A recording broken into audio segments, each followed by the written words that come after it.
Jens Raven pancing emosi Timor Leste, taktik Indra Syafri dipertanyakan. Pelatih Baladewa dukung timnas Indonesia U20 juara grup dan lolos Piala Asia U20. Sintayong tegaskan fokus bawa timnas Indonesia ke Piala Dunia. Martin Pas kendalkan Indonesia ke rekan satu tim. Push leg di bawah, lanjut simak informasi selengkapnya sebagai berikut.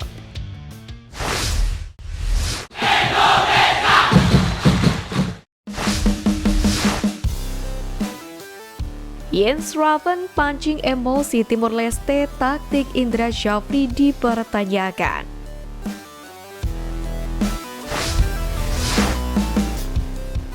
Laga penuh drama tersaji di matchday kedua grup F kualifikasi Piala Asia U20 antara timnas Indonesia U20 kontra Timor Leste.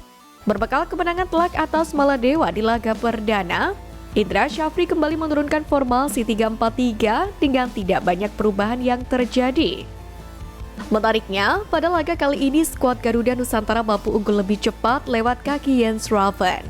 Tak berselang lama, Rizky Afrizal pun berhasil menggandakan keunggulan menjadi 2-0. Namun selepas itu permainan monoton kembali terlihat, bahkan Timor Leste tampak menguasai keadaan untuk memperkecil ketertinggalan. Drama pun terjadi ketika pemain Timor Leste terpancing emosi oleh aksi Jens Raven. Sontak, Jens Raven hanya membalas dengan senyuman seakan menunjukkan adanya perbedaan kualitas pemain. Skor 2-0 pun bertahan hingga babak pertama usai. Di babak kedua, template taktik Indra Syafri terlihat ketika ia kembali menduetkan Jens Raven dengan Ragil. Formasi pun berubah menjadi 3-5-2. Berniat mengulang keberhasilan di laga sebelumnya, timnas Indonesia U20 harus meladeni usaha Timor Leste untuk mencetak gol. Terbukti, negara tetangga tersebut mampu memperkecil kedudukan menjadi 2-1. Beruntung, di menit 77 Ragil berhasil menjebloskan bola dan membuat skor 3-1 bertahan hingga babak kedua usai. Tentu hal tersebut menjadi tamparan keras bagi Indra Syafri untuk lebih bervariasi menerapkan taktik. Pasalnya menghadapi lawan sekelas Timor Leste, permainan skuad Garuda Nusantara jauh dari kata enak ditonton dan mudah terbaca lawan. Petaka pun akan datang ketika timnas U20 menghadapi lawan yang berat, namun Indra Syafri hanya menerapkan strategi yang terbilang template. Menariknya, Indra Syafri pun menegaskan bahwa dalam sepak bola, bermain cantik saja tidak cukup dan menilai kunci utama permainan adalah meraih kemenangan. Untuk itu mari kita lihat pembuktian sang pelatih di laga pamungkas menghadapi Yaman pada minggu nanti. Di mana laga terakhir itu akan menjadi krusial untuk memperebutkan posisi puncak klasmen serta otomatis lolos ke Piala Asia U20 2025.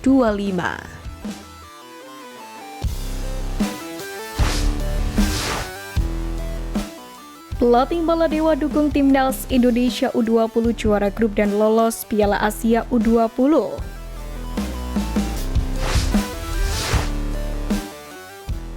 Ketangkasan Garuda Muda dalam mengawali langkahnya di babak kualifikasi Piala Asia U20 2025 membawa pelatih timnas Baladewa U20 Ahmed Syakir memprediksi pasukan Indra Syafri akan menjadi juara grup. Hal ini bukan sekedar prediksi belaka. Pasalnya kesebelasan yang ia pimpin telah merasakan kekuatan timnas Indonesia dan dipaksa menyerah dengan skor 0-4 di hadapan pendukung timnas Indonesia, yakni di Stadion Madia Gelora Bung Karno pada Rabu kemarin. Lebih dari itu, Syakir merasa Indonesia layak menjadi juara grup karena selain faktor perbedaan kualitas pemain, juga karena persiapan Garuda yang sangat panjang. Kalau kita ranking kelompok ini di grup F, menurut saya Indonesia nomor 1 dan nomor 2 Yaman, kata Syakir. Rupanya hal ini pun tak membuat Indra Syafri besar kepala. Dalam hal ini, ia meminta timnas Indonesia U20 untuk fokus satu per satu pertandingan di kualifikasi Piala Asia U20 2025. Tadi saya meeting dengan para pemain timnas Indonesia U20. Kita selesaikan satu per satu pertandingan lebih dulu. Kami menganggap semua tim yang bermain di sini akan merespon dengan baik dan tidak pernah menganggap tiga tim ini mana yang lebih baik dan mana yang kurang, kata Indra Syafri. Timnas Indonesia U20 sendiri ditargetkan lolos ke Piala Asia U20 2025. Untuk itu, Garuda Nusantara harus menjuarai grup F kualifikasi Piala Asia U20 2025 atau 5 runner-up terbaik. Sementara itu melihat peluang yang ada, striker andalan timnas Indonesia U19 Ian Schraven optimis pasukannya bisa membawa Garuda Nusantara untuk lolos. Kepercayaan diri Jens Schraven semakin tinggi bisa mencapai target tersebut karena timnas Indonesia baru saja menjuarai Piala AFF U19 2024.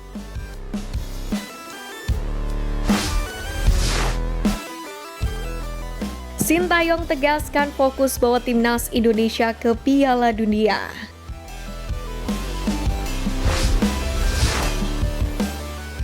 Meski secara nyata dapat disaksikan peningkatan kualitas timnas Indonesia, namun demikian progres naturalisasi sampai saat ini masih banyak ditentang karena dianggap menyulitkan pemain lokal untuk membela timnas Indonesia. Hal ini bahkan sudah sampai ke telinga Sintayong. Pelatih asal Korea Selatan ini pun berharap pemikiran seperti itu untuk disingkirkan. Karena tak dapat dipungkiri berkat pemain naturalisasi, kini level skuad Garuda sudah bisa bersaing di Asia bahkan dunia. PSSI sendiri juga meminta untuk semua pihak memberhentikan statement yang berpotensi memecah belah sesuatu yang sebenarnya baik-baik saja dan bahkan bisa diterima oleh seluruh pemain. Karena alasan itulah PSSI pun sejauh ini masih gencar melakukan naturalisasi pemain keturunan. Teranyar, ada 2 tambahan pemain yang segera menjadi WNI, adalah Miss Hilgers dan Eliano Reinders. Pemain ini pun diproyeksikan untuk memperkuat timnas Indonesia untuk putaran ketiga kualifikasi Piala Dunia 2026 zona Asia. Justru menurut Sintayong mengatakan adanya pemain-pemain naturalisasi ini membuat timnas Indonesia semakin disegani dalam kancah sepak bola dunia, khususnya di Asia. Hal itu pun menjadi dampak nyata adanya tambahan pemain keturunan. Untuk itulah, Sintayong saat ini lebih memilih fokus untuk membantu Garuda lolos ke Piala Dunia 2026. Dan ia mengatakan kepada semua pihak timnas Indonesia harus mendapatkan dukungan dalam babak kualifikasi Piala Dunia 2026. Sebab kans timnya tampil dalam putaran final Piala Dunia 2026 kini cukup terbuka.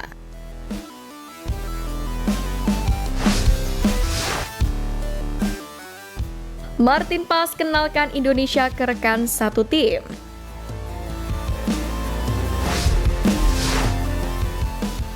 Di tengah guncingan mengenai pemain keturunan, kiper skuad Garuda Martin Paes yang baru menyandang status WNI ini ikut memperkenalkan Indonesia kepada teman-temannya di Amerika Serikat.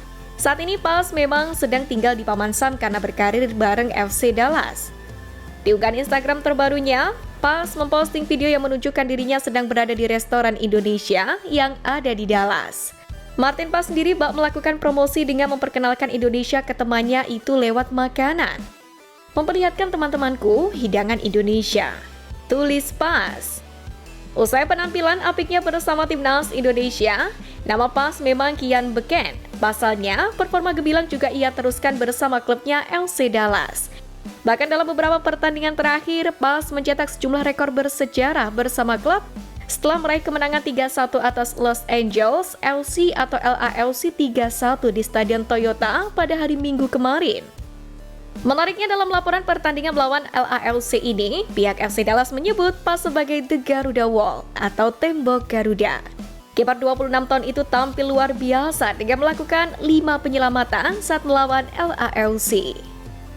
The Garuda Wall, penjaga gawang Martin Paes, mencatatkan 5 penyelamatan malam ini, tulis FC Dallas. Salah satu dari 5 penyelamatan Paes terjadi pada menit ke-79. Mantan kiper FC Utrecht ini memblok tendakan Lewis O'Brien dari dalam kotak penalti lewat penyelamatan super. Keberhasilan Paes membawa FC Dallas menang atas LAFC ini pun membuat kiper timnas Indonesia itu mencetak rekor, yakni sebagai pemain kelima dengan kemenangan terbanyak dalam sejarah FC Dallas.